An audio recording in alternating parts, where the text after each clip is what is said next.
আসসালামু আলাইকুম। আজকে আপনাদেরকে দেখাবো কিভাবে আমি আমার ম্যাঙ্গো মিল্ক শেকটা তৈরি করি। তো চলুন আপনাদেরকে দেখাই কিভাবে আমার ম্যাঙ্গো মিল্ক শেকটা তৈরি করি, তাও আবার সম্পূর্ণ ন্যাচারালভাবে। তো প্রথমে নিয়ে নেব আম, বাজারের বেস্ট আম যেটা হিমসাগর আম, আর এরপরে আছে দুধ, জাল দেওয়া দুধ, আর খেজুর। হ্যাঁ, এটা হলো বীজাণু খেজুর।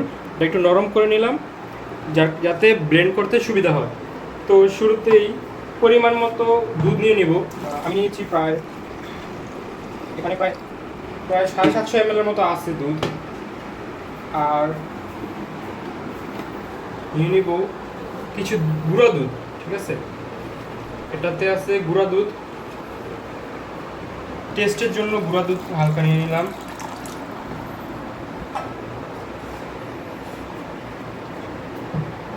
আর এখন দেব আম। যতটুকু পরিমাণ দুধ দিচ্ছেন ওরকম পরিমাণ আম দিলেই চলবে, মানে 50% দুধ 50% আম। তো আম দিয়ে নিলাম। আর এখন দিব দুধের সর, ঠিক আছে? যতটুকু আমরা দুধ বানাইছি বা যতটুকু দুধ জাল দেই সেই দুধে থেকে অনেকটা সর বেঁচে যায়, তো ওই সরটা দিয়ে দিব।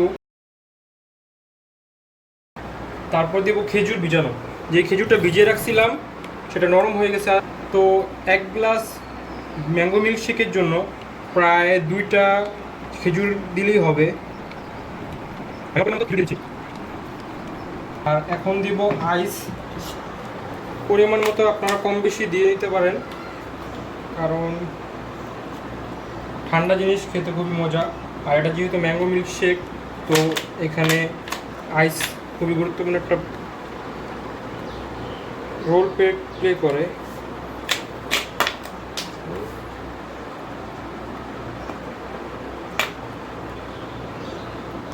তো আমি 3 পিস আইস দিয়ে দিলাম, বেশি আইস দিব না, কারণ আমি আলাদাভাবে ঠান্ডা করি। তো এখন এটা ব্লেন্ড করার পালা। ব্লেন্ডারে দিয়ে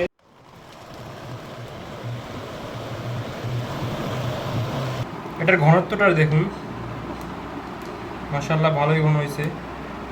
তো এখন দেখাবো কিভাবে আমি আমার ম্যাঙ্গো মিল্ক শেকটা বোতলজাত করি। তো বোতলে ভালোই এটা ঘনত্বটা দেখছেন, অনেক ঘন আর খুবই প্রিমিয়াম। তো এটা আমার বোতল।